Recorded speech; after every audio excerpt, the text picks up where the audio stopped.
नमस्कार.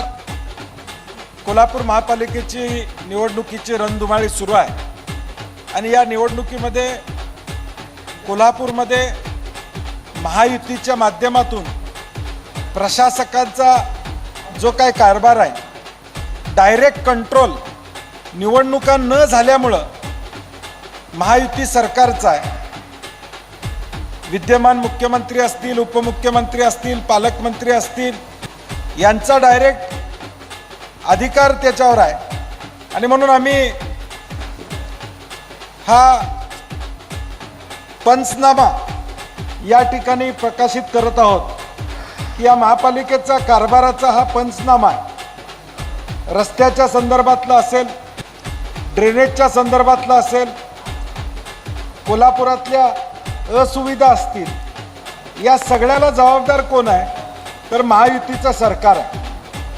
कारण की ज्यावेळी पालकमंत्री म्हणतात की आता डायरेक्ट आमचा कंट्रोल आहे महापालिकेवर, ज्यावेळी सत्तेतले आमदार म्हणतात की आमचा डायरेक्ट कंट्रोल आहे, मग आता जबाबदारीसुद्धा त्यांनी घ्यावी की हा आम्ही लोकांच्या पुढं मांडतोय की आज जी कोल्हापूरची वाताहत आहे, कोल्हापूरची अवस्था आहे, त्याला जबाबदार कोण असेल?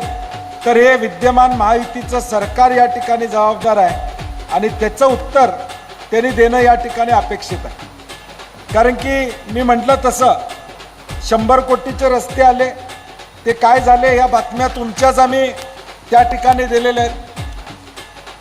सगळ्या ज्या बातम्या इथं आलेल्या आहेत त्या तुम्ही माध्यमांनी दिलेल्या आहेत की माध्यमांनी प्रत्येक विषयावर ज्या बातम्या दिलेल्या आहेत त्याच आम्ही लोकांच्या समोर मांडतोय, सत्य लोकांच्या समोर मांडतोय की खड्ड्यांचे रस्ते 2 महिन्यात 2 कोटींचा खड्डा, 100 कोटीतला एकही रस्ता पूर्ण नाही, गाड्यांचा खुळखुळा, मनके होतात डिल्ले.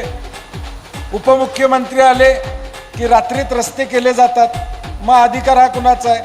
म्हणजे महायुतीचाच आहे. मग उपमुख्यमंत्री येतात त्या दिवशी रात्रीत रस्ते होतात, याचा अर्थ काय? सत्ता महायुतीची या ठिकाणी. प्रदूषणाचा विषय असेल, थेट पाईपलाईन आली पण नियोजन ढासळले. म्हणजे आज वर्तमानपत्राच्या बातम्या आम्ही देतोय की माध्यमाने देखील कबूल केलेलं आहे की थेट पाईपलाईनचं पाणी आलेलं आहे, परंतु नियोजन ढासळलेलं आहे.